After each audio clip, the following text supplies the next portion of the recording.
So let's start with buffer solution.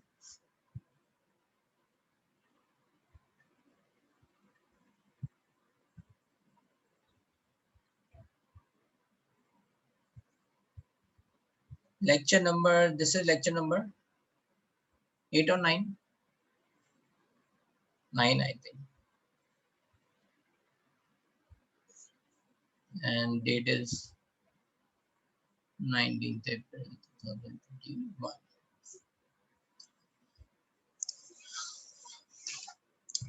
तो अभी हमने सबसे पहले बताया था टाइप्स ऑफ बफर सॉल्यूशन.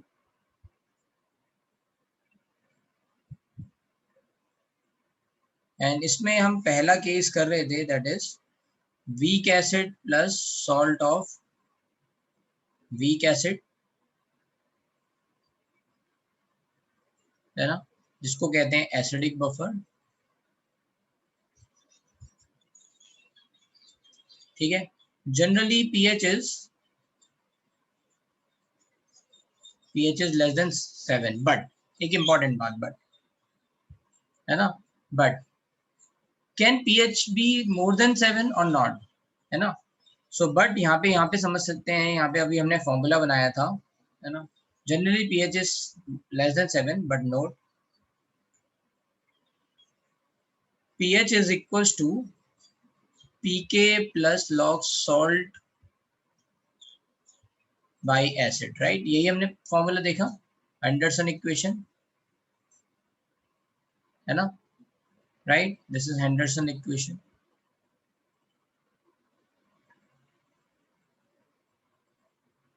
है ना. So but pH can be more than 7.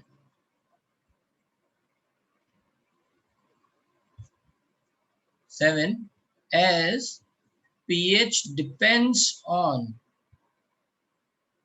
pK value. तो किसी का अगर pK, है ना, किसी का इक्विलिब्रियम कांस्टेंट K वैल्यू अगर 7 से 10⁻⁷ से ज्यादा कम होगी, सॉरी नॉट ज्यादा, कम होगी, तो pK वैल्यू 7 से ज्यादा हो सकती है. And that's how the pH can be more than 7. But generally क्या होता है, pH 7 से कम होता है.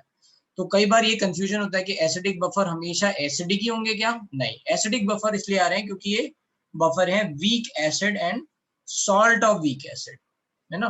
जैसे एग्जांपल मैंने आपको बताया था, right, CH3COOH plus CH3COONA. Then we can say, let's say HCN plus NaCN kind of, right. Then we can say, let's say some organic, we can say phthalic acid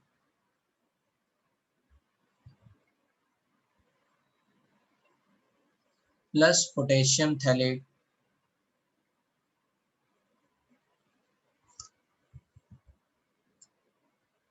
pH silent होता है इसमें. ठीक है. तो ऐसा कुछ भी हो सकता है. ओके. तो कोई भी ऐसे होंगे केसेस, वो सब एसिडिक बफर कहलाएंगे. ये फॉर्मूला हम बता चुके हैं. ठीक है, क्लियर है, इसमें कोई डाउट. अब इसी में दूसरी बात आती है ना, weak acid and salt of, एक मिनट. Hello sir. हाँ सर आपने वो एसिडिक वाला समझाया, मतलब हमेशा नहीं होता सर, वो पार्ट नहीं समझा. देखो भाई, ऐसा है, ये जनरली 7 से कम होता है, बट पीके वैल्यू जो है ना भाई, के क्या है, डिसोसिएशन कांस्टेंट है ना. Yes sir. आपने एसिडिक एसिड का पढ़ा हुआ है 2 × 10⁻⁵ के आसपास. Yes sir. कोई एसिड और भी वीक हो सकते हैं, तो उनका 10⁻10 के आसपास होता है, जैसे फिनॉल का 10⁻10 के आसपास होता है. ठीक है, के वैल्यू. तो पीके क्या हो जाएगा, 10 के आसपास आ जाएगा, तो उससे पीएच क्या आएगा, ग्रेटर देन 7. 10, हाँ, ग्रेटर देन 7 आएगा ना, इसलिए. यस सर, समझ गया.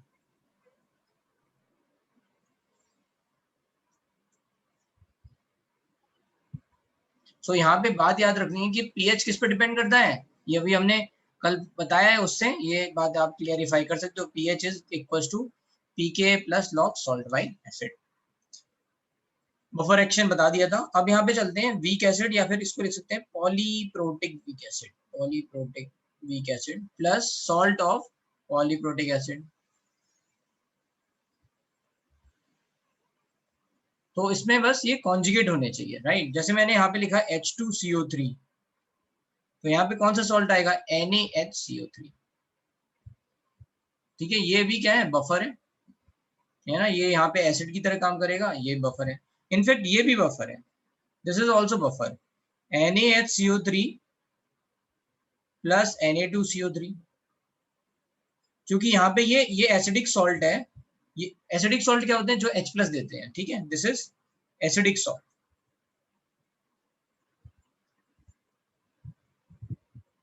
है ना, can give H plus ion. तो ये क्या करेगा, ये एसिड की तरह बिहेव करेगा, CH3COOH है ना, H प्लस देगा ये, और ये यहाँ पे H प्लस लेगा। इस वाले केस में क्या हुआ, ये H प्लस दे रहा था तो ये H प्लस लेगा, right. So that's how you can understand polyprotic weak acid plus salt of polyprotic acid. समझ में आया, इनके बीच में होना क्या चाहिए, एक ही H का डिफरेंस होना चाहिए। क्यों, क्योंकि इक्विलिब्रियम अगर आप लिखोगे तो कैसे लिखोगे, H2CO3 is going to break into H plus plus HCO3 minus. तो ये तो हो गया एसिड की तरह काम बिहेव कर रहा है, और ये क्या हो गया आपका बेस की तरह, ये सॉल्ट है which is going to behave as base, right. समझ में आया, किसी को कोई प्रॉब्लम इन सब में,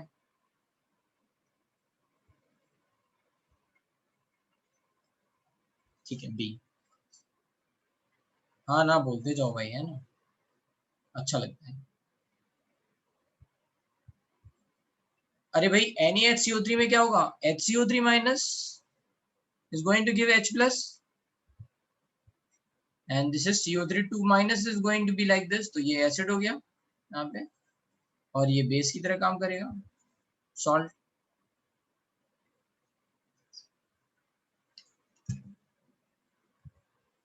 ठीक है, ये हो गए बी। हाँ प्रियंका,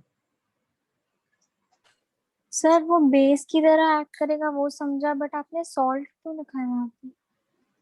कहाँ पे सॉल्ट के लिखा है ये, हाँ मतलब जो इक्वेशंस हैं दोनों, उसमें ये आपने एसिड बेस और सॉल्ट लिखा है ना वो साइड, राइट हैंड साइड। ये देखो, ये एसिड है तो ये सॉल्ट क्या करेगा भाई, ये एसिड बेस को संभाल लेगा, तो ये जो सॉल्ट है ये किसको संभालेगा, अच्छा संभालिए बेस। वो वाली बात याद है ना, बेस बफर का काम क्या है, हाँ हाँ वो समझा। Resistance from both side, right.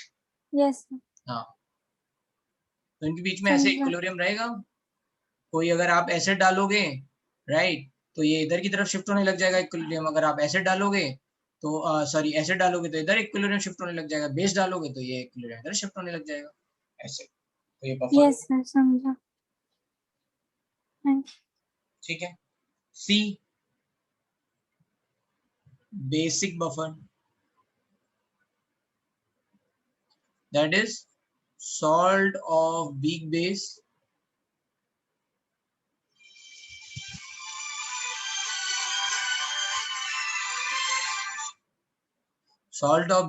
plus weak base। तो ये जस्ट एसिडिक बफर का जस्ट उल्टा हो गया, right. We can see some example, let's say we can say NH4OH plus NH4Cl, ठीक है, sorry NH4OH is going to be weak base, and yes, NH4Cl, this is salt of weak base।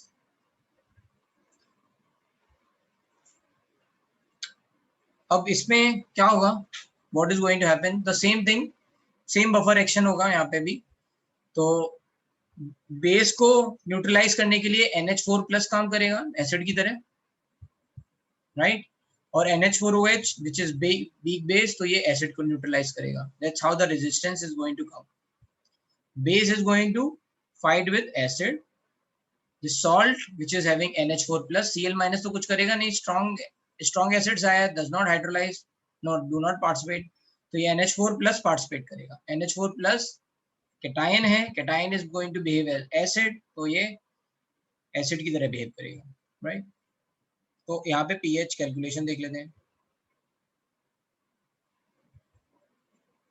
अच्छा, यहाँ पे pH calculation क्या थी, right, ऊपर वाले में। तो यहाँ पे पीएच कैलकुलेशन देखेंगे कि ये क्या है, यहाँ पे ये Ka1 लिखा हुआ है और ये Ka2 लिखा हुआ है, राइट। तो इस वाले केस के लिए पीएच क्या हो जाएगा, pK1 plus log salt by acid.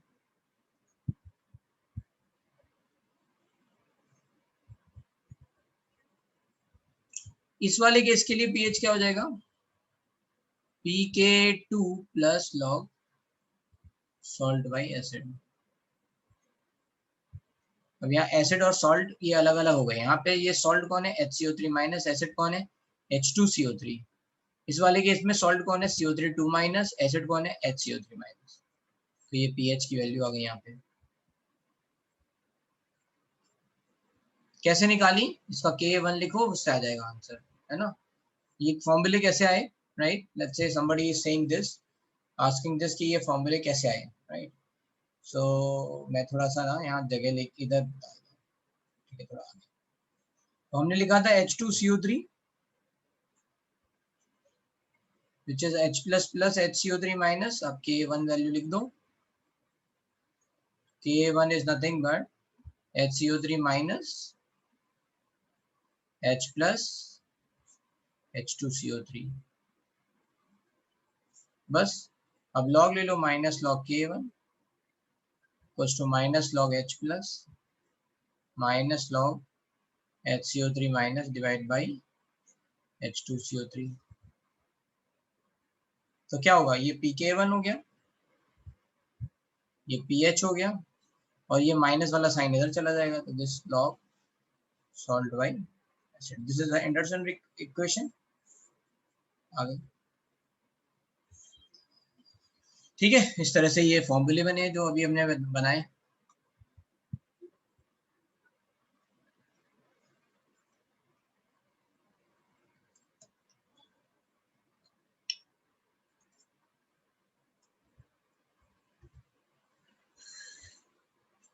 और ये pH डिपेंड करेगा pK1 pK2 वैल्यू पे, जो भी वैल्यू होगी जिसकी बफर की।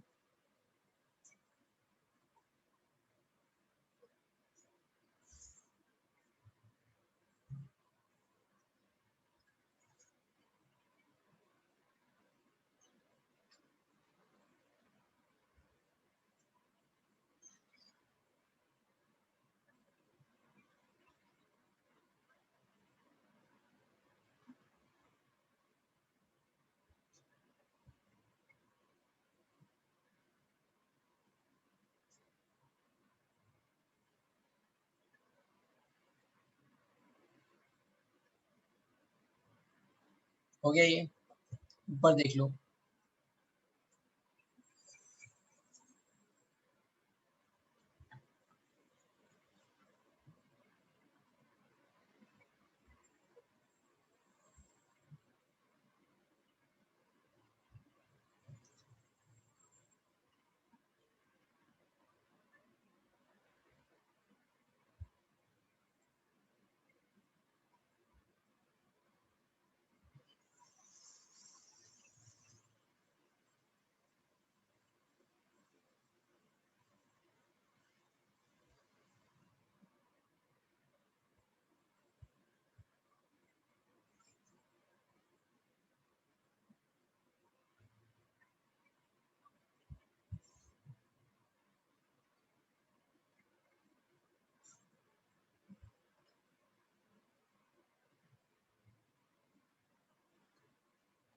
हो गया, चलो।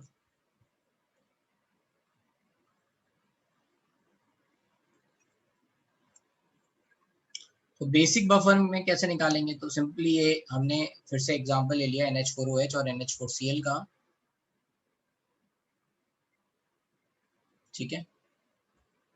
तो यहाँ पे क्या हो जाएगा, we will write, let's say like this, NH4OH is going to convert into NH4 plus plus OH minus. तो यहाँ पे PH ना निकल के पहले क्या मिलेगा, POH। अब ले लो KB1, ये KB है सॉरी, KB इक्वल टू क्या आ जाएगा, NH4 plus OH minus divided by NH4OH. So you will take minus log, and this is NH4 plus divided by NH4OH minus log, ठीक है, and this is minus log OH minus. So this is POH. तो formula क्या हो गया, POH equals to PKB plus log NH4 plus मतलब salt by base. तो formula यहाँ क्या हो गया, POH is equals to PKB plus log salt by base.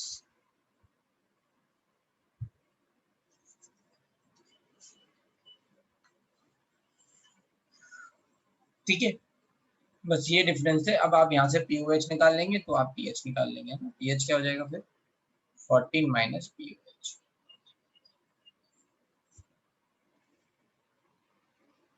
तो ये आपकी इक्वेशन आ गई।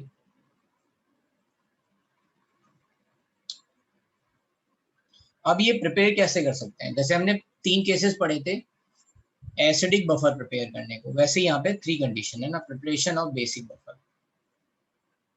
क्वेश्चन कैसे हो सकते हैं, ये लिख लो।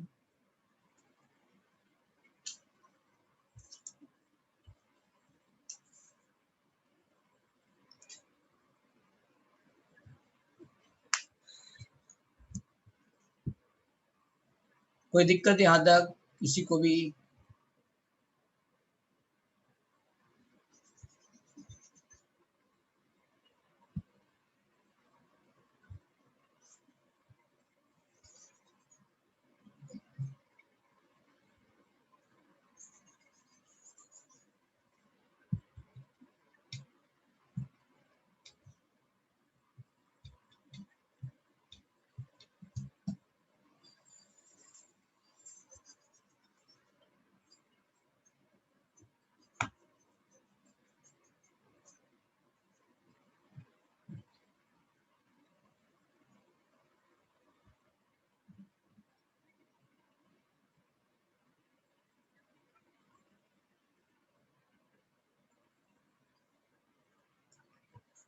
चलो अब देखो, जो हमने एसिड में किया था एसिडिक बफर के लिए, वही सेम यहाँ पे, ठीक है। मैं आगे लिख रहा हूँ, ये तो मैंने पहले बताया था। सो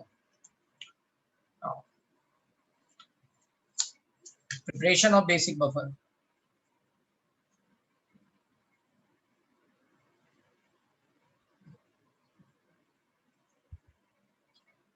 पहला केस तो ये हो गया मिक्सिंग ऑफ, है ना, weak base and salt of weak base।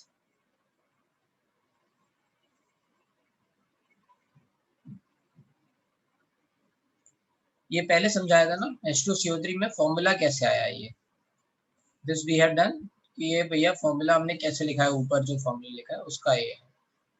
तो ये अभी बता चुके हैं, तो यहाँ पे चलते हैं। प्रिपरेशन ऑफ बेसिक बफर,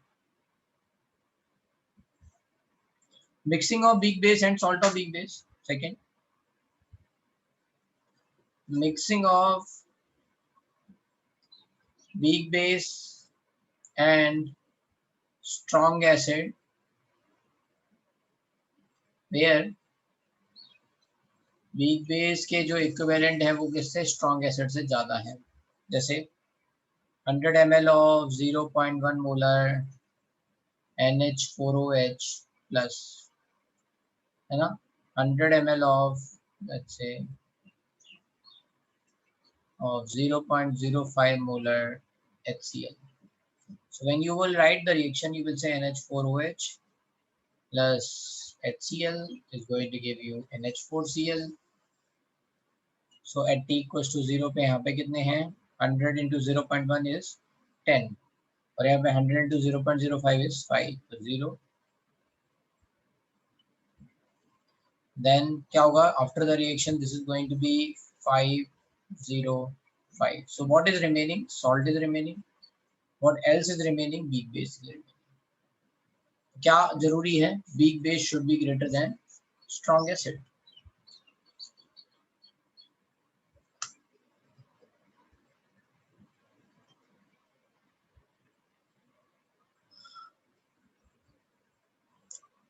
यहाँ पे ये सॉल्ट ऑफ वीक बेस लिखा तो है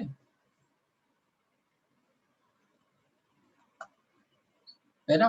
तो अगर सॉल्ट हम मिला के एसिड डाला है तो यहाँ सॉल्ट बन जाएगा, बट एसिड ज्यादा रहना चाहिए। अंटिल लास्ट में क्या होगा, नहीं बेटा सही लिखा है, फिर से सुनो मैं क्या कह रहा हूँ। मान लो अगर मैंने एसिड डाला भी, एसिड कम होना चाहिए, तो क्या होगा, ये बेस सॉल्ट बना लेगा सॉल्यूशन में, और आपका फिर बेस रह जाएगा, तो बेस और सॉल्ट रह जाएंगे लास्ट में finally. So this is also a basic buffer. और थर्ड क्या हो जाएगा, कोई थर्ड बताएगा मुझे।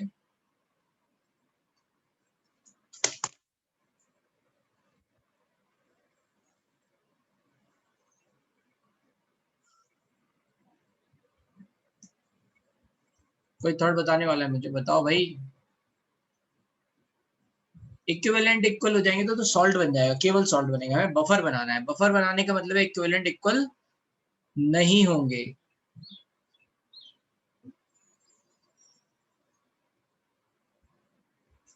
हाँ, salt of strong acid weak base लेंगे और उसमें बेस डालेंगे, स्ट्रॉन्ग है ना बेस, तो बेस क्या होना चाहिए, कम होना चाहिए, सॉल्ट क्या होना चाहिए, ज्यादा होना चाहिए, right.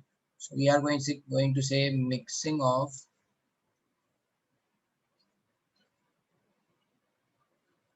salt of strong acid weak base plus strong base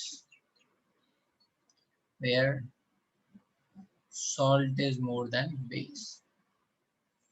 यहाँ पे लिखा है जैसे 100 ml of 0.1 molar NH4Cl plus 100 ml of 0.05 molar NaOH। क्या होगा, NH4Cl, पहले ये रिएक्शन लिखना है ना, सीखना है। NaOH is going to give you NH4OH plus NaCl equal to 0 पे इसके 10 हैं, इसके 5 हैं, 0 5 रह जाएंगे, 0 5 है ना 5।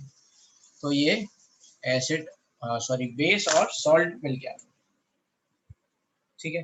तो बफर के लिए क्या चाहिए, वीक एसिड या वीक बेस रहना चाहिए और उसका सॉल्ट रहना चाहिए, वीक एसिड या वीक बेस एंड उसके साथ उसका सॉल्ट रहना चाहिए, तो ये बफर है।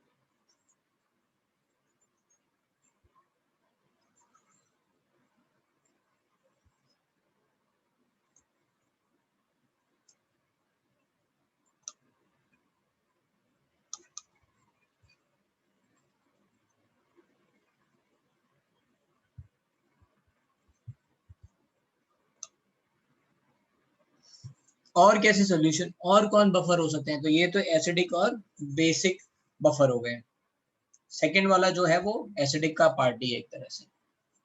फिर आते हैं salt of weak acid weak base, those are also reacts with, देख लो भाई सब लिख लो।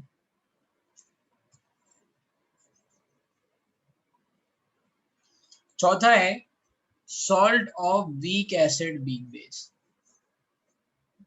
जो हम पढ़ चुके हैं ऑलरेडी सॉल्ट में। वो भी बेस बफर की तरह बिहेव करता है, क्यों, क्योंकि उसमें दोनों पार्ट हैं, एसिडिक पार्ट भी है और बेसिक पार्ट भी है, जो रिएक्शन में पार्टिसिपेट कर सकते हैं। जैसे अमोनियम एसिटेट NH4 प्लस भी है, CH3COO माइनस भी है, दैट कैन आल्सो शो है ना बफर एक्शन।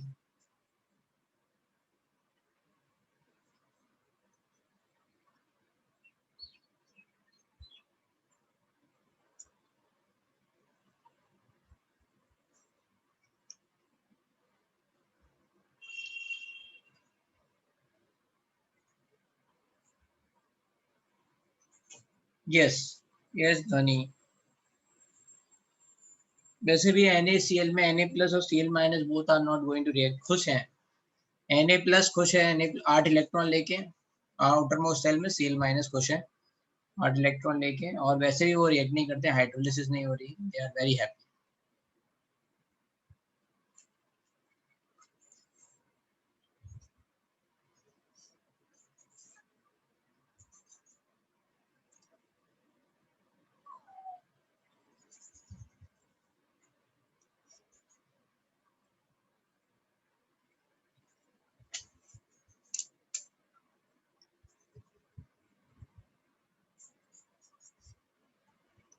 ठीक है, अब आता है fourth, that is salt of weak acid weak base solution.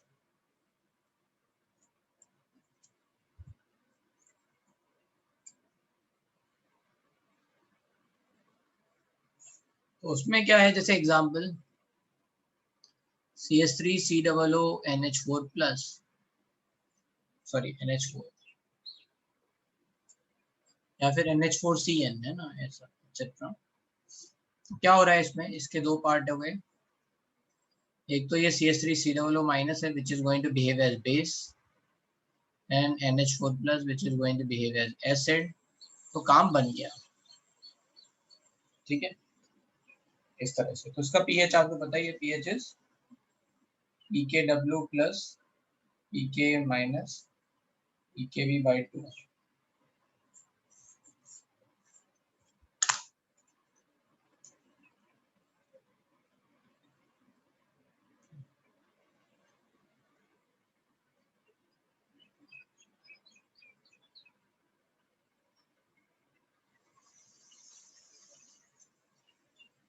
Basic buffer में काउंट नहीं कर रहे हैं, ये फोर्थ है, this is where we have written basic buffer.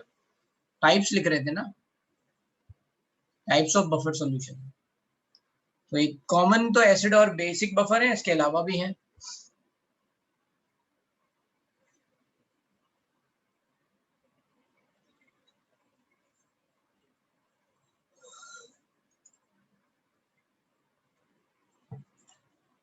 And fifth type होता है solution of ampholytes.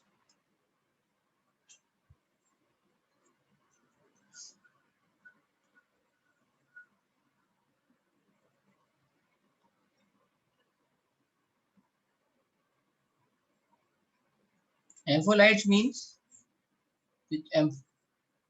ampholytes are which can behave as acid and base, which can behave as acid as well as base. Example, amino acids। तो यहाँ amino और acid, amine group है और acid group भी है ना। तो अमाइनो एसिड्स प्रोटीन्स में होते हैं।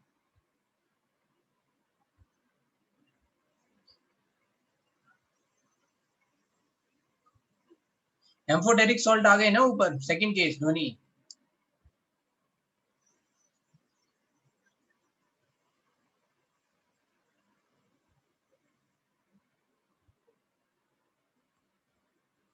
तो अमाइनो एसिड का एग्जांपल बता देता हूं मैं, जैसे यहाँ पे लिखा हुआ है CH3 है ना, CH NH2 COOH, इसको बोलते हैं amino acid, alpha amino acids है ना। अल्फा का मतलब क्या है, अल्फा क्या का मतलब क्या है, अल्फा नेमिंग कौन बताएगा मुझे, हाल बताओ।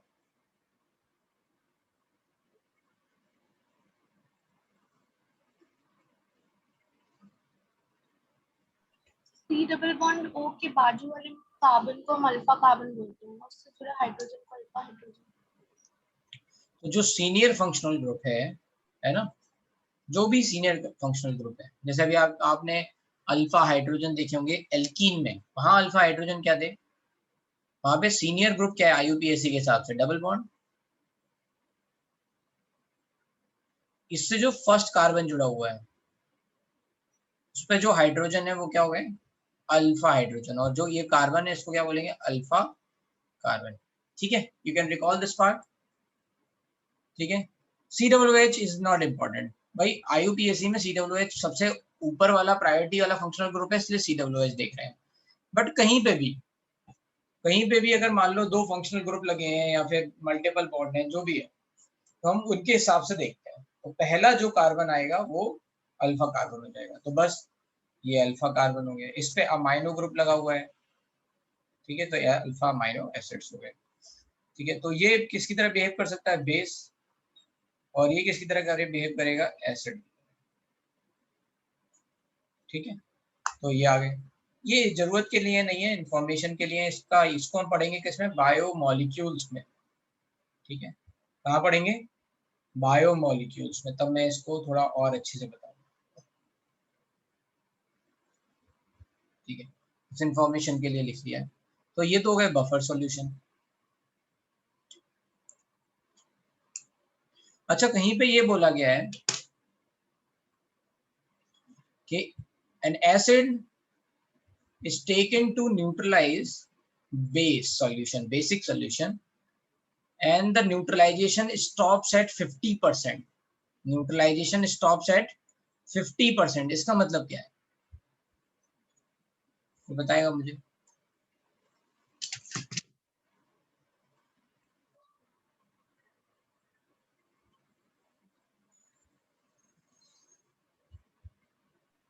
Hello sir.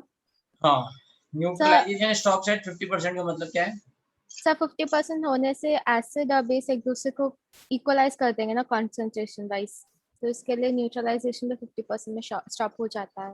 नहीं समझ में आया मुझे, फिर से समझाओ। सर मतलब कैसे बोलूं सर, मतलब मान जाओ। मान गए, आगे तो बोलो क्या सर मान वही रहे हैं? सोच, सर मान लो कि मतलब HCl है तो HCl 10 ml है, तो और सर मुझे एग्जांपल लेने को नहीं हो रहा, चलो बस अच्छा, इतना कोई सा और कॉन्सेप्ट। समझाएगा और अच्छी तरह से? अरे भाई बताओ कोई। हाँ सर दोनों के इक्विवेलेंट्स इक्वल हो गए सर, मतलब तब तो 100% हो जाता है। सुन लो, 50% का मतलब ये है कि मान लो अगर मैंने 10 मोल बेस के लिए, ठीक है, सॉल्यूशन में 50% न्यूट्रलाइजेशन का मतलब है केवल 5 मोल ही मैंने एसिड के डाले। 100% न्यूट्रलाइजेशन का मतलब क्या होगा कि मैंने 10 मोल एसिड के डाल दिया, तो पूरा का पूरा न्यूट्रलाइज हो गया, एसिड ने बेस को न्यूट्रलाइज कर दिया। समझ में आया ये बात? ठीक है, राइट। चलो अब कुछ क्वेश्चंस देखते हैं सॉल्व करने के लिए। सब लोग अपनी अपनी बुकलेट खोल लो, बफर सॉल्यूशन।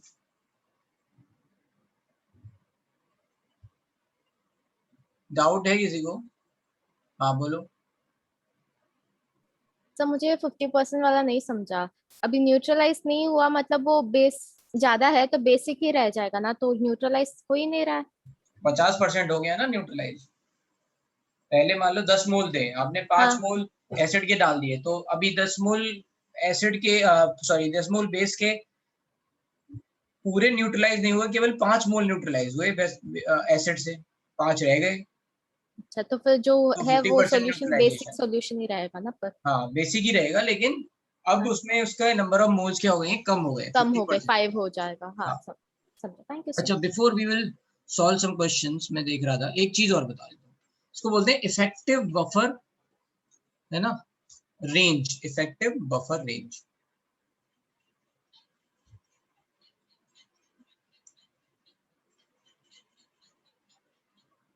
और हम बोलेंगे कि बफर एक्शन कितने इफेक्टिव पीएच रेंज में लगेगा, है ना। इफेक्टिव बफर रेंज का मतलब क्या है कि pH range in which buffer action will be effective.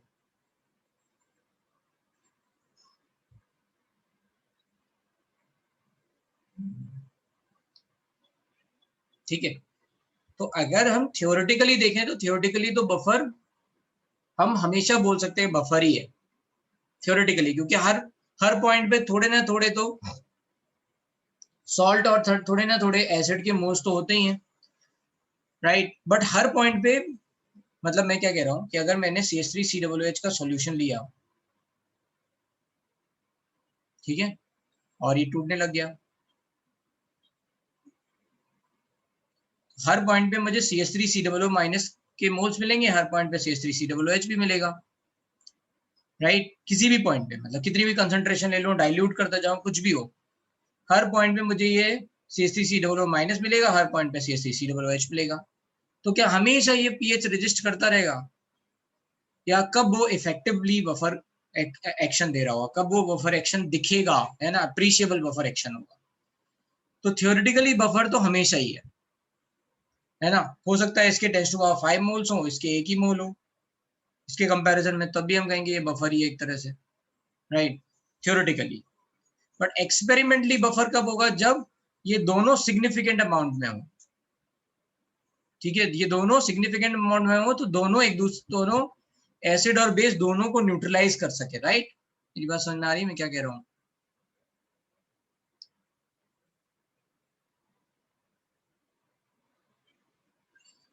फिर से सुनो भाई, जो हमने पीएच का फॉर्मूला लिखा है ना, ये लिखना नहीं है, ये मैं बता दे रहा हूँ, पीके प्लस लॉग सॉल्ट, सॉल्ट की जगह मैं लिख लेता हूँ CH3COO माइनस, और एसिड की जगह लिख लेता हूँ CH3COOH।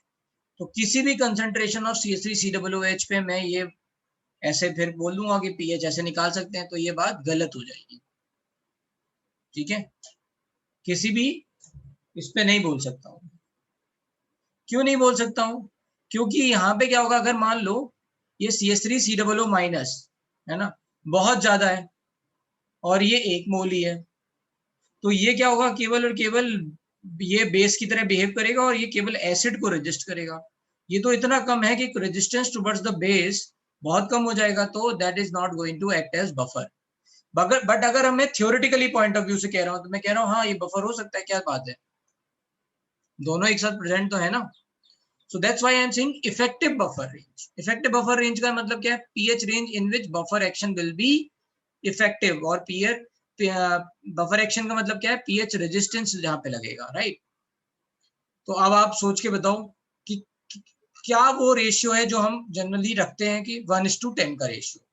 अगर कोई चीज 10 से ज्यादा है तो हम कहते हैं कि हम एक को इग्नोर कर सकते हैं, right. This is what we are doing ना, 1 माइनस अल्फा में है ना। अल्फा अगर 0.1 है तो हम ये इसको 1 लिख सकते हैं। वैसे ही यहाँ पे अगर ये जो रेशियो है 10 से ज्यादा है, अगर ये 10 है और ये 1 है, और या इससे ज्यादा है, मान लो ये 11 है और ये 1 है, तो हम कहेंगे कि ठीक है, we can ignore this CH3COOH, we can ignore this CH3COOH, the mainly solution will be a salt solution, ठीक है। सिमिलरली उल्टा, अगर ये रेशियो 1/10 से कम है, या फिर एसिड जो है वो 10 से ज्यादा है ना, मतलब ये रेशियो 1/11 है या 1/10 है, then we can neglect that part, then we will say कि एसिड ही है, तो we are going to say the solution mainly is acidic solution, समझा। then then we won't say it is going to be buffer। तो pH range in which, तो अभी लिख लेते हैं ना,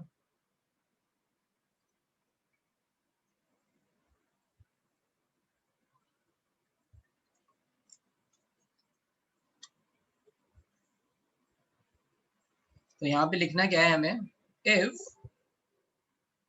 salt by acid or salt by base ratio is,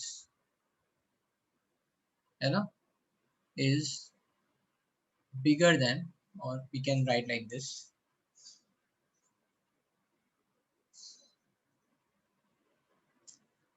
we can write like this, 1/10 से बड़ा है, बराबर है salt by acid और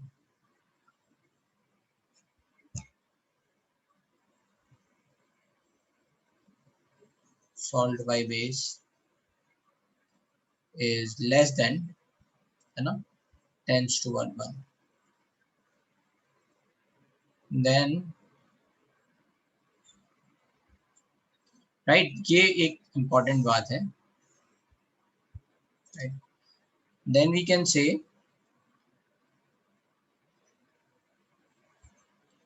दिस सॉल्यूशन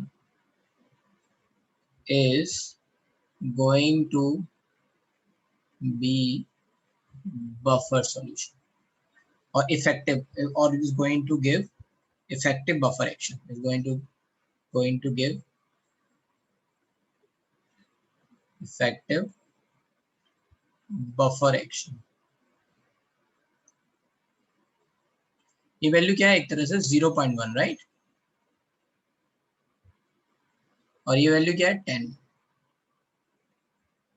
ठीक है। तो 0.1 से लेकर 10 के बीच में ये रेशियो रहेगा, तो हम कहेंगे ये यहाँ पे दोनों एसिड और सॉल्ट एक साथ हैं या बेस और सॉल्ट एक साथ हैं, and then we will consider. अगर इनमें से एक भी चीज 10 से ज्यादा हो जाती है ना, या फिर हाँ एक भी चीज 10 से ज्यादा हो जाती है, then we will ignore the other one. तो जो 10 से ज्यादा हो जाएगी हम कहेंगे वही प्रोडोमिनेंटली प्रेजेंट है, and the solution is going to be according to that value. तो उसको भी एक बार और लिख लेते हैं। बट ये बताओ इतना समझ में आया?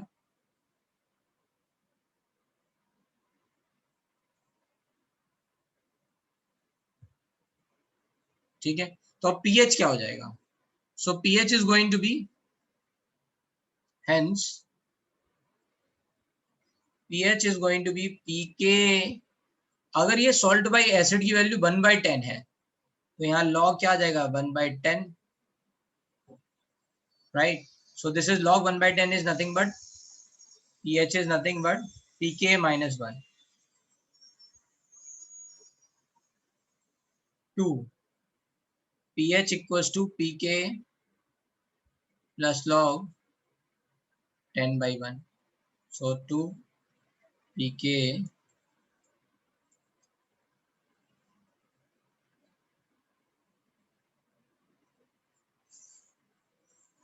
तो pH कहाँ से कहाँ तक की रेंज में हमें मिलेगा, कहाँ से कहाँ तक बफर एक्शन दिखेगा? तो जो भी एसिड का K वैल्यू है, जैसे मान लो एसिटिक एसिड है, एसिटिक एसिड का pK वैल्यू 4.7 या 4.74 मान लो, ठीक है, इतना है। तो एसिटिक एसिड के बफर का जो बफर एक्शन है वो कहाँ से कहाँ तक लगेगा? 3.74 से 5.74 के बीच में लगेगा। मतलब अगर कोई रिएक्शन हमें जिसका pH हमें कांस्टेंट रखना है, ठीक है, वो हमें let's say pH equals to 4.7 या 5 पे करानी है वो रिएक्शन, तो हम एसिटिक एसिड का buffer as a suitable buffer ले सकते हैं, क्योंकि वहां पे बफर एक्शन दिख जाएगा। लेट्स से अगर हमें pH मेंटेन करना है 6 का, pH मेंटेन करना है 6 का, और हम एसिटिक एसिड का बफर ले लें, तो हो जाएगा क्या? वो बफर एक्शन मतलब मेंटेन रहेगा क्या? नहीं। At that point, that buffer is not going to be suitable। ठीक है, तो जहां पे pH कांस्टेंट रखाने चाहते हैं हम कि वो कांस्टेंट रहे या अप्रोक्सीमेटली कांस्टेंट रहे, तो वहां पे हम बफर सॉल्यूशन लेते हैं। और कौन सा बफर सॉल्यूशन लेंगे? This is called suitable buffer, that is called suitable buffer. कौन सा बफर सुटेबल है? तो वहां pK वैल्यू से देखते हैं, ठीक है, कि कौन से रेंज में दिख जाएगा। अगर मान लो दो ऐसे बफर दे रखे हैं, जैसे मान लो मुझे चाहिए pH इक्वल्स टू 5 एग्जैक्टली, है ना, pH इक्वल्स टू 5 मेंटेन करना है, राइट? मुझे pH इक्वल्स टू 5 मेंटेन करना है, और दो एसिड है। एक एसिड है जिसका K वैल्यू है 2 × 10⁻⁵, मतलब pK हो गया 4.7।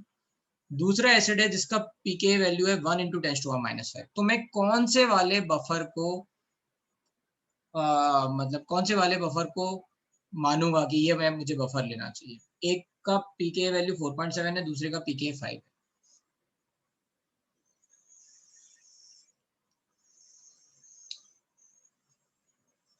तो आंसर है जिसका pK वैल्यू 5 है।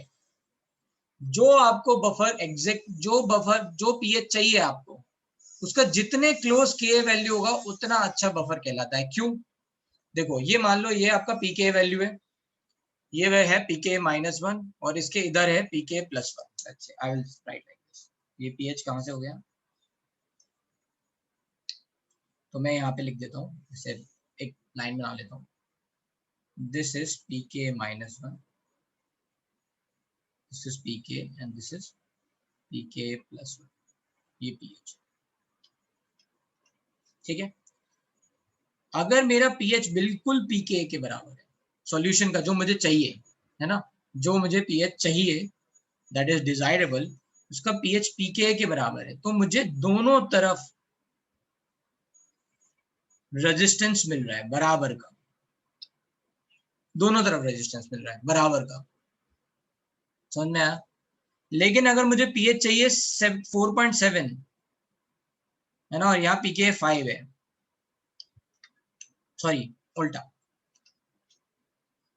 pK 4.7 है और pH मुझे चाहिए 5, ठीक है, तो मुझे इस साइड रेजिस्टेंस क्या मिल रहा है? कम मिल रहा है, कंपैरिजन टू दिस साइड, तो this is not going to be suitable buffer, क्योंकि वो एक ही साइड मतलब बफर एक्शन ज्यादा दे रहा है।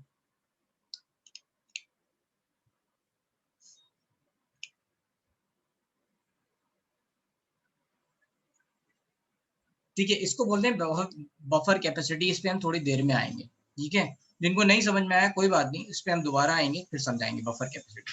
बट अभी के लिए बस मैं ये कह रहा था कि अगर मान लो 2 बफर सॉल्यूशन है तो कौन सा सुटेबल होगा वो हम देखते हैं। तो पहली बात तो ये बफर एक्शन के लिए उस रेंज में आना चाहिए, और अगर ऐसे 2 से ज्यादा ऑप्शन दे रखे हैं तो वो जितना क्लोज होगा पीके वैल्यू का उतना अच्छा होगा, क्योंकि उससे दोनों साइड उसे बफर एक्शन मिलेगा बराबर का।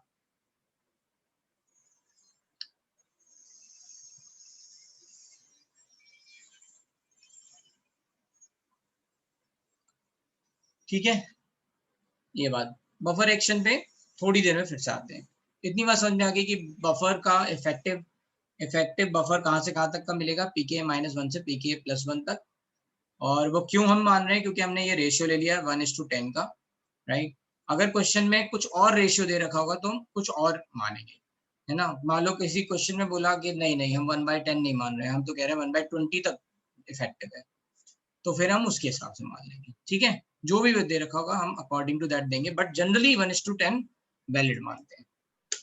चलो बताओ भाई, यहाँ सुशील क्या सर कि कभी हमको ज्यादा एसिड को रेजिस्ट करने के लिए जरूरत रहेगा तो हम वो कंडीशनल हो गया ना, फिर वैसे हमेशा हर चीज में नहीं कर सकते ना, दैट इज कंडीशनल, है ना। अकॉर्डिंग टू कंडीशन ऑब्वियसली तो यू मिडल में ही कैन लेंगे। मेक ए चॉइस, लेकिन अगर कोई कंडीशन दे नहीं रखी है then what you will say, whether you will prepare for both, हाँ सर, है ना, कंडीशन, और यू विल से कि नहीं मैं तो केवल Both. एसिड को रजिस्ट कराऊंगा, तो फिर वो बफर नहीं हुआ ना। अच्छा बफर वही है जो दोनों को अच्छे से रजिस्ट करे। मेरी बात समझ में आ गई? ओके सर, हाँ, यस सर। तो एक तो ये बात हो गई, ये पीएच यहाँ से यहाँ तक जाएगा। अच्छा, तो अब थोड़ा और समरी लिख लेते हैं, इसको समराइज कर लेते हैं।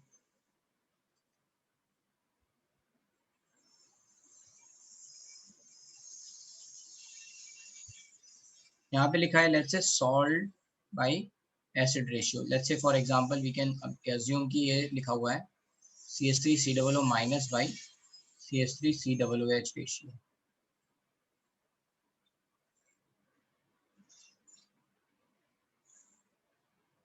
So if this ratio is greater than, this ratio is, means what I am saying is this CH3COO minus divided by CH3COOH is greater than 10.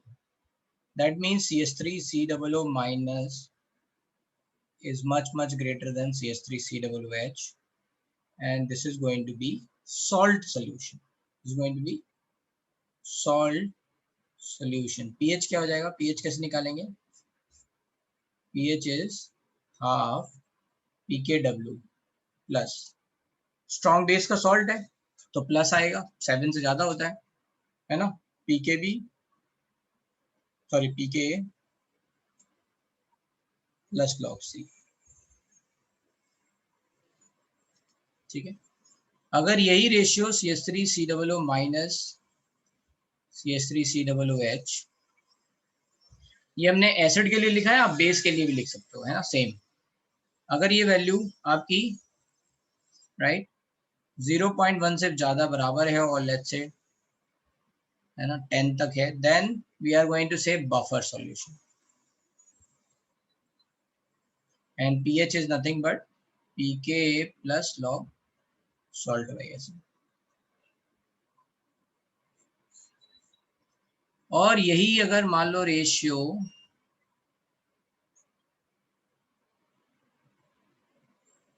है ना इज लेस देन 0.1, ठीक है, ये 0.1 से कम है, तो क्या हो जाएगा? हम कहेंगे CH3COOH is much greater than CH3COO minus, so this is acidic solution, mainly this is acidic solution। तो pH क्या हो जाएगा? Half pK minus log C। समझ में आया? क्लियर है ये बात? ठीक है, on the basis of ratio. अब यहां समझते हैं वो रेशियो कौन से डिग्री ऑफ डिसोसिएशन पे आएगा, है ना, लेटर की बात। कौन से डिग्री ऑफ डिसोसिएशन पे ये रेशियो आपको ऐसा दिखेगा?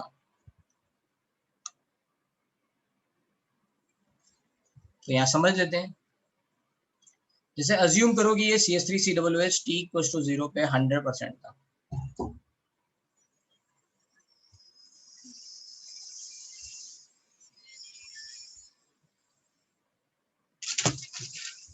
एक just 1 second.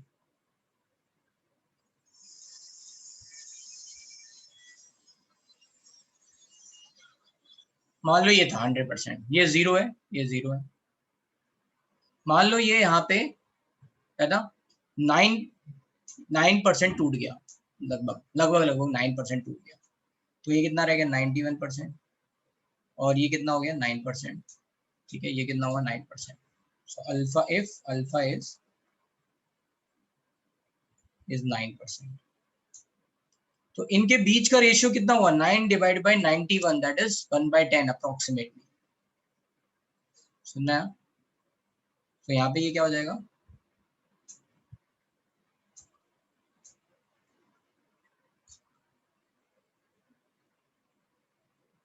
So you can say कि अगर ये 9% ही है तो ये बेसिकली है ना, इसका डिग्री ऑफ डिसोसिएशन 9% या 9% से कम है, तभी वो आपको वो 10% वाला रूल हमने बताया है ना। अगर ये 9% और 9% से कम है डिग्री ऑफ डिसोसिएशन, तो CH3COOH मेनली रहेगा। ठीक है,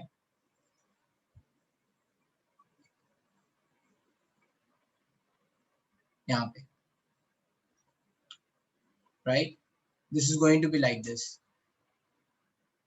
तो अब क्या हो जाएगा यहाँ पे, right, what is going to happen is ये आपका CH3COOH is going to be much more than CH3COO minus, and this is acidic solution.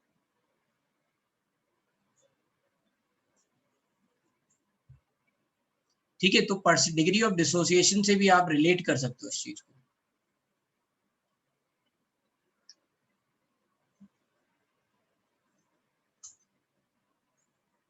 Similarly if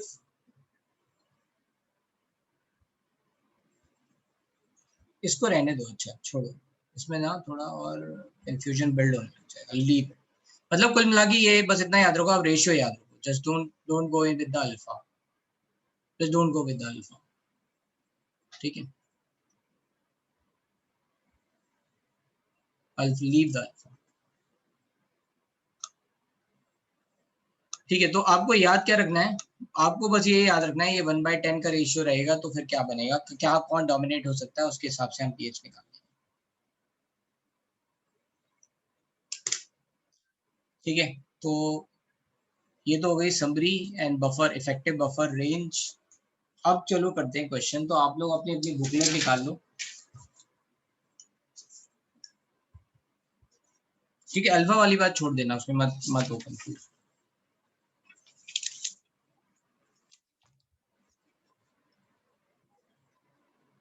चलो फिर let's say started to solve question from question number 83 onward। ठीक है, question number 83 से आपको solve करना है। अभी एक दो एग्जांपल मैं करा रहा हूं। तो क्वेश्चन है which of the following can not act as buffer solution. मैं एक मिनट वो देखता हूँ, मेरे पास पीडीएफ है ना, पीडीएफ इसको देखता हूँ।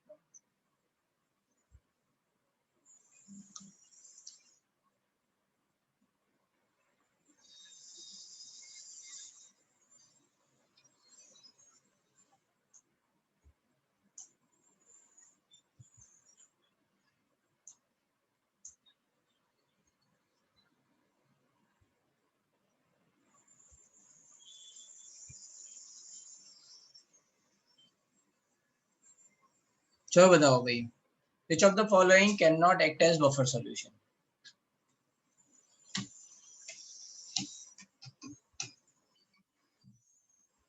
जल्दी जल्दी फास्ट।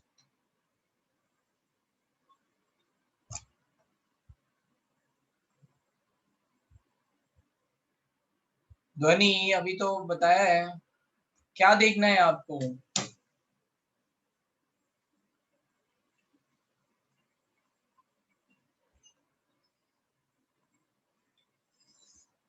बी है ना, HCl दे रखा है, स्ट्रॉन्ग एसिड, और कुछ लिखा नहीं है कि कौन ज्यादा है कौन कम है, तो मानेंगे कि HCl भी एग्जिस्ट कर रहा है, राइट? ऐसे क्वेश्चंस में HCl भी प्रेजेंट है, तो फिर यहाँ पे ये बफर नहीं बनेगा, राइट? यहाँ पे स्ट्रॉन्ग एसिड प्रेजेंट है। बाकी ये सब पॉलीप्रोटिक एसिड के हैं, तो फिर डी नहीं, डी तो नहीं हो सकता, है ना? ये एसिड की तरह बिहेव करेगा, एसिडिक सॉल्ट है ना, एक H+ दे सकता है ये,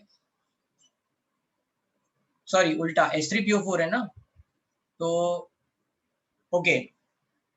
क्वेश्चन में ये पूछा गया है कि कौन बफर की तरह बिहेव नहीं करेगा, ठीक है? दो यहाँ पे कॉन्जुगेट नहीं दे रखे हैं, ठीक है, लेकिन फिर भी ये वीक एसिड है, बफर एक्शन तो मिल जाएगा ना।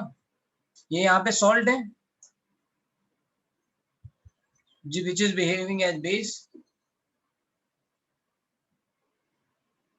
सर आपने बोला था ना कॉन्जुगेट होना चाहिए 1H का equation। कॉन्जुगेट होना चाहिए बेटर बफर एक्शन के लिए।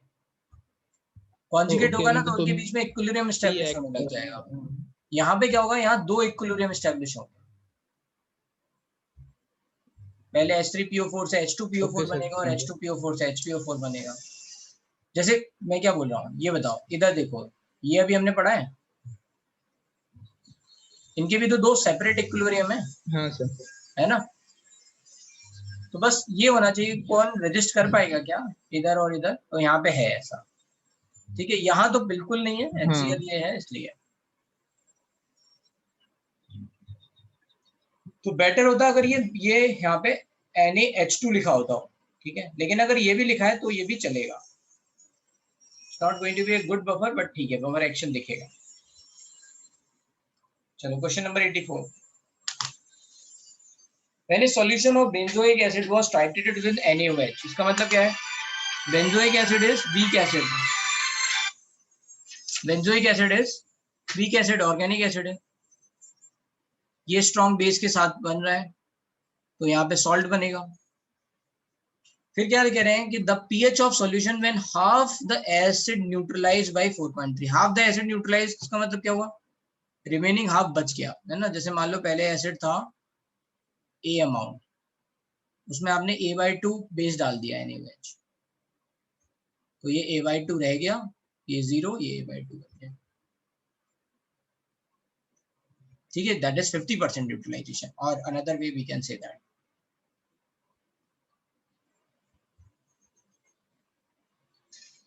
ठीक है, तो जब ऐसा होगा तो ये कह रहे हैं कि बताओ यहाँ पे क्या पूछा है, यहाँ पे pH ऑफ सॉल्यूशन बताना है।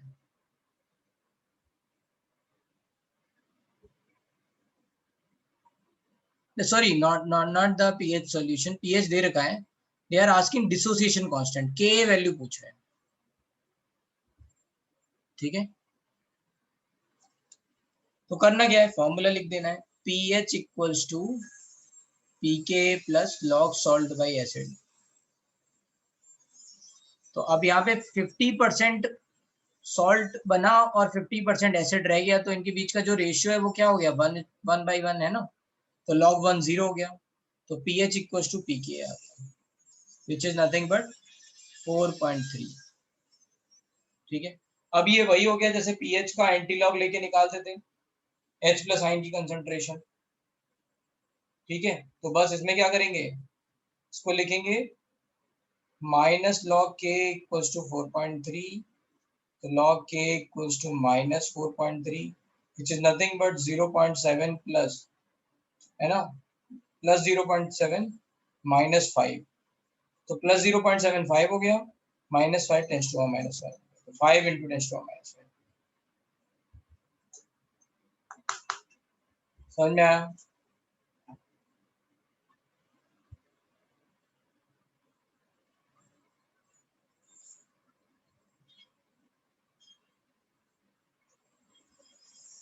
ठीक है, तो एक बार फिर से लगा के देखो क्या कहा मैंने, solve, try to solve 85।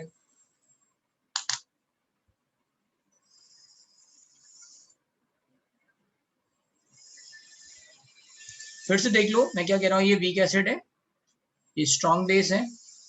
Solution में बोला है कि हाफ द एसिड न्यूट्रलाइज, तो आपने मान लो 100% माना या ए मान लिया जो भी है, राइट।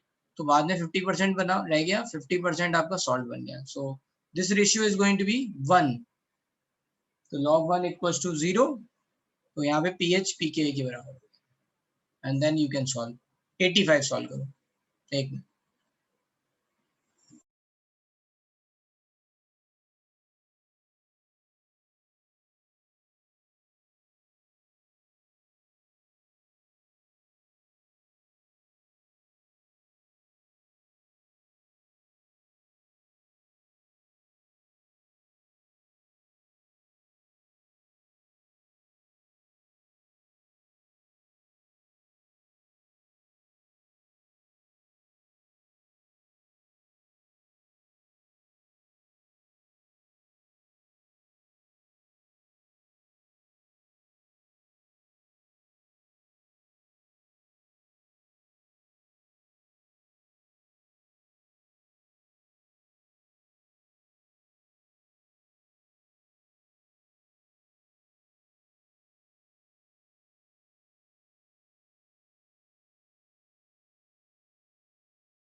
आगे आंसर, चलो बताओ भाई पार्थ कैसे किया, हाथ दो।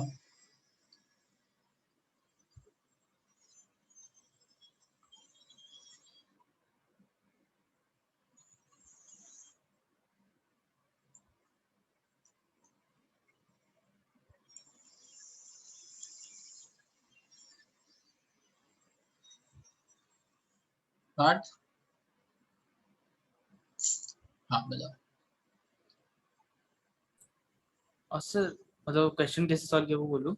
हाँ हाँ सर, वो यूज किया जो आपने बताया था, और उससे बाद और पीके दिया हुआ है और फिर नॉर्मेलिटी भी दिया है, तो उससे हम लोग उस फॉर्मूले से क्या बोलते हैं, सॉल्ट निकल जाएगा उससे कि उसका कंसंट्रेशन कितना है, और उससे हम लोग मतलब वेट वेट भी हमें पता है, उसका वेट कैलकुलेट कर सकते हैं, और उससे सॉरी मोलर मास कैलकुलेट कर सकते हैं, और उससे हम लोग को वेट मिल जाएगा। ठीक, चलो देखते हैं। मैं बताता हूँ कि हम क्या करने वाले हैं। ठीक है, कुछ नहीं करना है, जो फॉर्मूला है उसमें डायरेक्टली चीजें लिखते हैं। पहले देख लेते हैं, ये pH 4 दे रखा है, सो 4 हो गया। पीके यहाँ पे 1.8 इंटू 10⁻5 दे रखा है, दैट इज नथिंग बट, अगर आप लिखेंगे तो ये 4.74 हो जाएगा, और नहीं तो डायरेक्टली आप ये भी लिख सकते हो, के is nothing but H plus directly CH3COO minus solution divide by CH3COOH। क्योंकि इन्होंने सॉल्यूशन में इसका मास दे रखा है या इसकी कंसंट्रेशन पूछी है, so that's why we can directly use this formula also. के कितना है आपका 1.8 इंटू 10⁻⁵, ये कितना दे रखा है H प्लस, पीएच कितना दे रखा है 4, तो 10⁻⁴, और ये CH3COOH। इसकी कंसंट्रेशन दे रखी है, उन्होंने बोला कि 1 लीटर में बताओ कितना वेट ऐड करें, है ना, right. So what is going to be 0.1 normal है, और अगर आप ध्यान से देखोगे तो इसकी n फैक्टर 1 है, तो ये मोलरिटी भी 0.1 हो जाएगी। ठीक है, 0.1 मोलरिटी हो गई, या फिर we can say how many moles are there 0.1, तो यहाँ पे ये कुल मिला के 0.1 लिख देते हैं, तो 0.1 is 10⁻⁻1, so this is going to be 10⁻⁻1 से ये 10⁻³ हो गया, तो ये कट गया, ये 10⁻² आ गया। तो आपको जो कंसंट्रेशन है या जो मोल्स है वो 1 इंटू 10⁻² चाहिए मोल्स।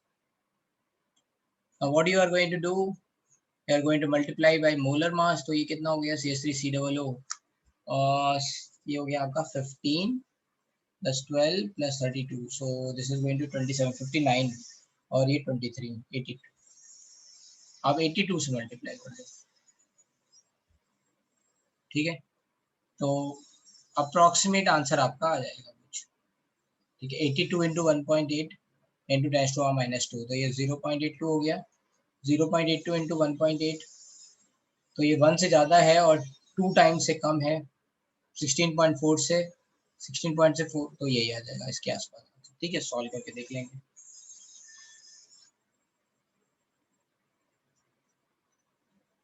चलो 85 हो गया, 86 सॉल्व करते तो हो गई है ना। 86 इज बफर कैपेसिटी, तो इसे छोड़ दो, अभी बफर कैपेसिटी बताएंगे। सॉल्व, पीएच निकालना है इसका 87।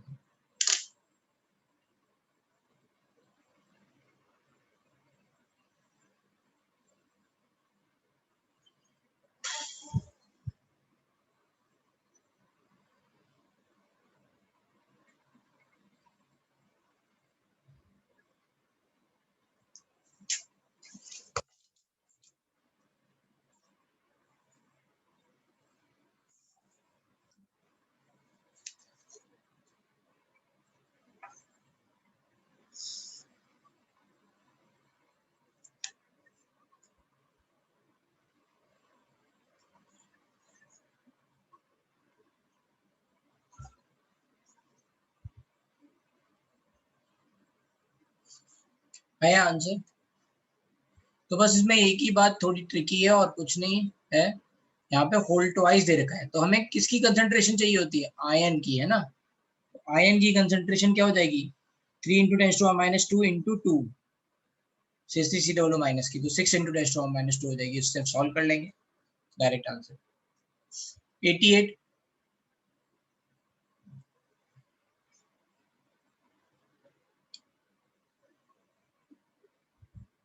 88,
88 में क्या करना है फिर से देख लेते हैं. 20 ml of weak monoacidic base requires 12 ml of 0.3 molar HCl for equivalence point. Equivalence point का मतलब क्या है? 100% न्यूट्रलाइजेशन. इससे क्या मिला मुझे? इससे मुझे इसकी कंसंट्रेशन मिली because this is they have not given over here, right. ये मोनो एसिडिक बेस है और ये HCl है, दोनों का n फैक्टर 1 है, राइट. तो यहाँ पे क्या हो जाएगा? N1 M1 B1 equals to N2 M2 B2. H plus के मोल्स OH माइनस के बराबर होने चाहिए.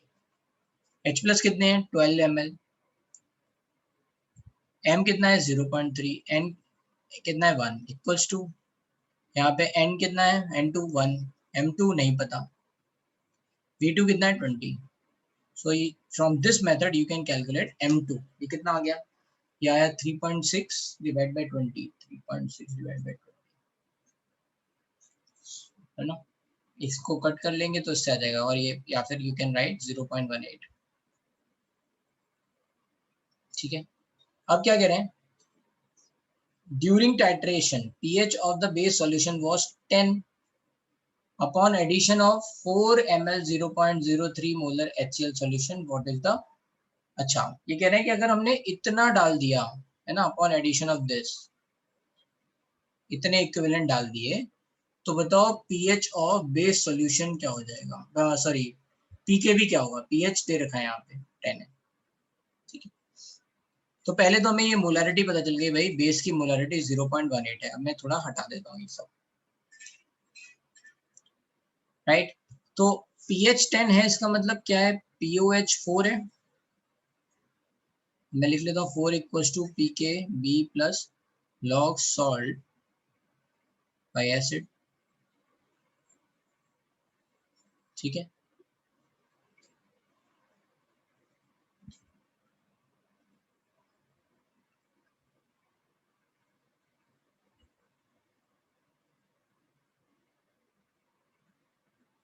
आई थिंक ये कह रहे हैं कि इस 20 ml सॉल्यूशन में ये 4 ml डालें. ठीक है. 20 ml सॉल्यूशन को कितने ml चाहिए न्यूट्रलाइजेशन के लिए? यहाँ 4 ml डालें. इसका मतलब क्या है? एक तरह से 33% न्यूट्रलाइजेशन हुआ. 12 ml में 100% होता था, तो 4 ml में 33% न्यूट्रलाइजेशन होगा. या तो एक तरह से ऐसे देख लो या फिर यहाँ पे देख लो. यहाँ पे कितने इक्विवेलेंट ऑफ एसिड दे रखे हैं? तो that is 20 into 0.18, that is nothing but 3.6. 3.6 equivalent acid के दे रखे थे. अब बेस यहाँ पे सॉल्ट वाइज बेस लिख लेते हैं. बेस के 3.6 दे रखे थे. यहाँ कितने डाले हैं इन्होंने एसिड के? एसिड के डाले हैं यहाँ पे 1.2. तो BOH plus HCl is going to form BCl plus H2O. पूरी रिएक्शन लिख ली हमने. इसके 3.6, इसके कितने डाले? 1.2 0 0. कितने बचेंगे यहाँ? 2.4 0. यहाँ कितने बनेंगे? 1.2. तो यहाँ लिख लेते हैं. फाइनली बेस के कितने रह गए? 2.4. सॉल्ट के कितने होने? 1.2. तो ये 2 आ गया 1/2. ठीक है. 1/2 का मतलब क्या हो जाएगा? माइनस. तो ये इधर चला जाएगा. तो PKB इक्वल्स टू 4.3. समझ में आया? ये फिर से बता दे रहा हूँ, थोड़ा सा लैंग्वेज घुमा दी है उन्होंने. ये कह रहे हैं 20 ml सॉल्यूशन है ना, तो हमें ये M1 B1 करने की भी जरूरत नहीं थी. ये कह रहे हैं उसमें अगर आप 12 ml इतना डालोगे तो इक्विवेलेंस पॉइंट आएगा. मतलब 12 ml राइट HCl डालोगे अगर आप तो 100% रिएक्शन हो जाएगी. लेकिन मैं डाल रहा हूँ 4 ml HCl. इसका मतलब क्या है? 12 ml का ये कितना है? 33%. तो 33% तो सॉल्ट बना और जो 100% था उसमें 33% कम हो गया तो 66% रह गया. ये 66.66%. तो बस POH इक्वल टू POH4 आया था. PKB प्लस लॉग सॉल्ट कितना है? 33%. सॉल्ट बाय बेस कितना है? 66. तो लॉग 1/2 आ गया. ऐसे भी कर सकते हो आप, और जो मैंने पहले किया वो भी कर सकते हो. ठीक है.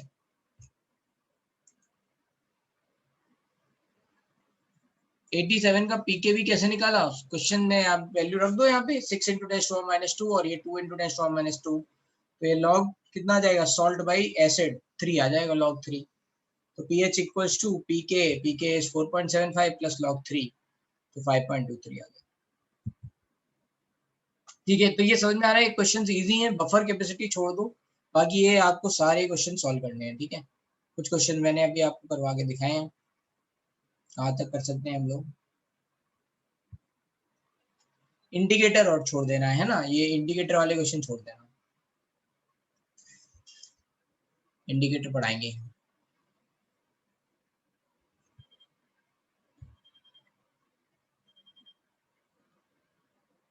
ठीक है, इंडिकेटर छोड़ दो, बाकी ये सब हो जाएगा आपसे। तो ये बफर कहाँ है? बफर बफर बफर बफर, हाँ बफर सॉल्यूशन। एक तो ये भी करना है 23 से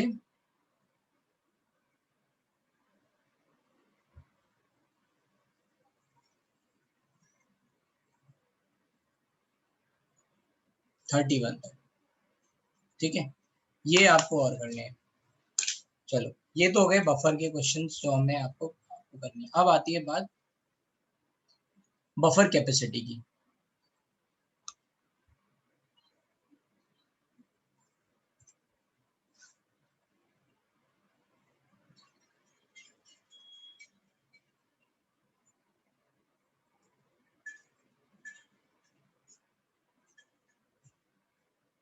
तो बफर कैपेसिटी का सिंपल मीनिंग ये है कि how much pH resistance is shown by a certain buffer. ठीक है, इसको बोलते हैं बफर कैपेसिटी, और कहीं कहीं पे लिखा होता है मैक्सिमम बफर कैपेसिटी की कंडीशन आती है। तो बफर कैपेसिटी का सिंपल मतलब ये है कि कितना pH रेजिस्टेंस होगा।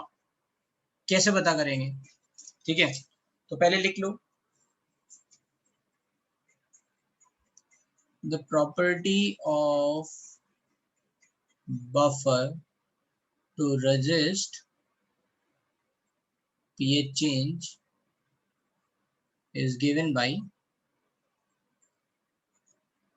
buffer capacity.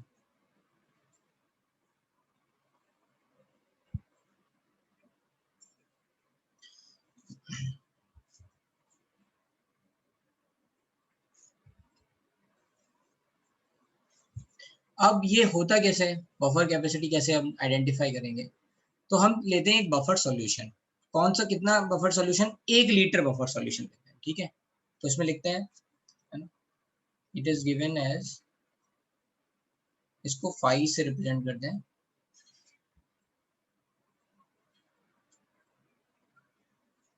ठीक है, so phi is nothing but, this is the representation is nothing but dx by dph।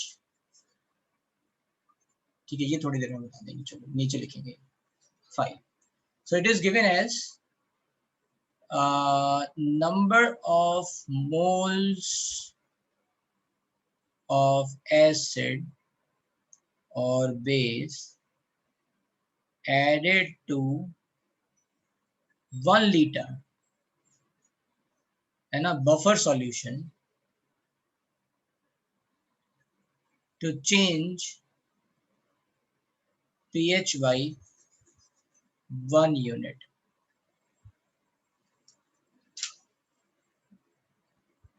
ठीक है, तो अब बफर में मैं एसिड डालता जा रहा हूँ, पीएच रेजिस्ट होता रहेगा होता रहेगा होता रहेगा, बट धीरे धीरे चेंज भी होता रहेगा थोड़ा पीएच। तो जब पीएच में 1 यूनिट का डिफरेंस आ जाए, तो जितने मैंने मोल्स डाले हैं उससे मुझे पता चलेगा कि उसकी बफर कैपेसिटी क्या है। अब समझो, जिसका रेजिस्टेंस ज्यादा होगा उसमें ज्यादा नंबर ऑफ मोल्स डालने पड़ेंगे। सेम यूनिट पीएच चेंज करने के लिए, same amount of pH change करने के लिए, 1 यूनिट चेंज करने के लिए ज्यादा मोल्स डालने पड़ेंगे। Then we will say buffer capacity ज्यादा है, अच्छा बफर एक्शन दिखा रहा है, राइट। ठीक है, सो यहाँ पे ये फाई क्या होता है? Phi can be nothing but dx by dph, है ना, moles of acid or base added to 1 liter solution, buffer solution। Divide by pH change. DPH का मतलब क्या है? Change in pH. तो हम कह रहे हैं कि मान लो let's say the change in pH is let's say 0.5। अगर मैंने 1 मोल डाला है, आई विल से अच्छा 2 मोल डाल देंगे तो चेंज कितना हो जाएगा pH में? 1 यूनिट हो जाएगा ऐसे। तो dx by dpH is nothing but buffer capacity. ये भी लिख लो। अब चलो वो वाला क्वेश्चन देखते हैं, मैंने बंद कर दिया हालांकि।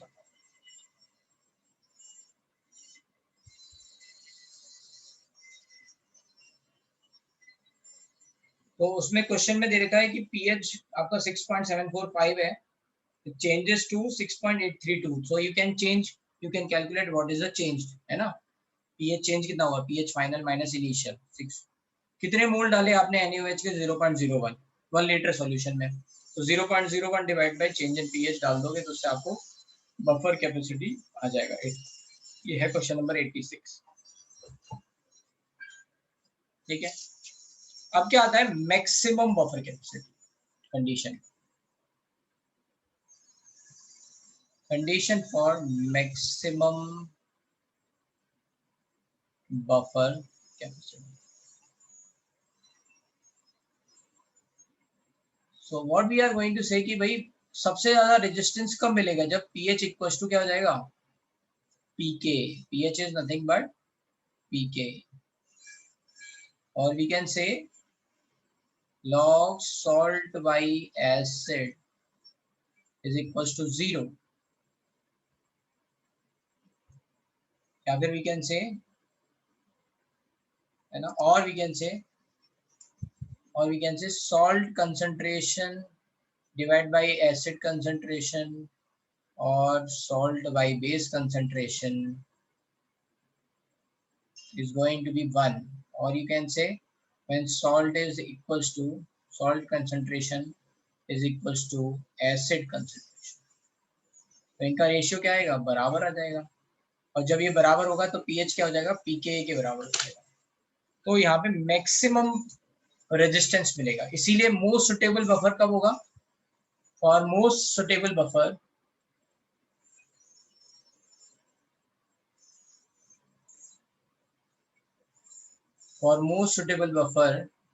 pH should be equals to desired pH, है ना।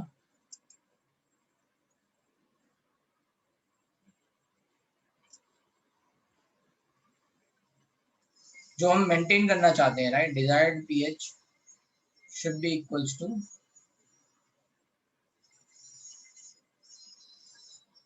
pK। ठीक है, ये pK के बराबर होना चाहिए, या फिर उस वाले केस में POH should be equals to pKb, है ना। और we can write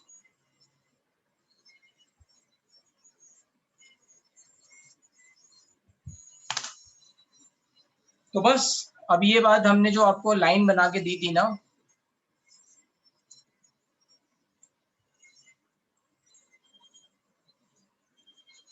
यहाँ पीके यही आपका पीएच है, तो आपको इस साइड भी बफर एक्शन मिलेगा बराबर का, इस साइड भी बफर एक्शन मिलेगा। So this is going at this level, at the mid point you are going to see the maximum resistance towards any direction. dx है number of moles added, number of moles of either acid or base added into solution।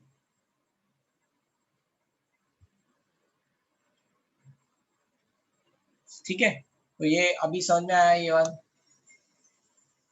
Maximum buffer capacity की condition समझ में आई।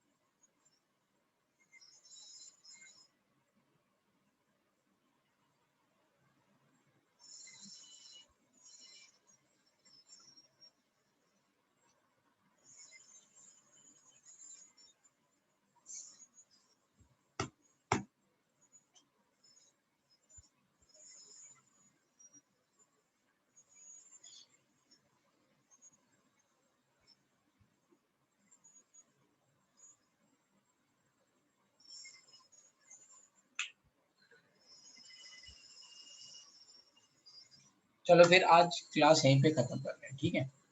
Buffer खत्म हो गया है, indicator बताना है। आप बफर के क्वेश्चन कर लो सारे।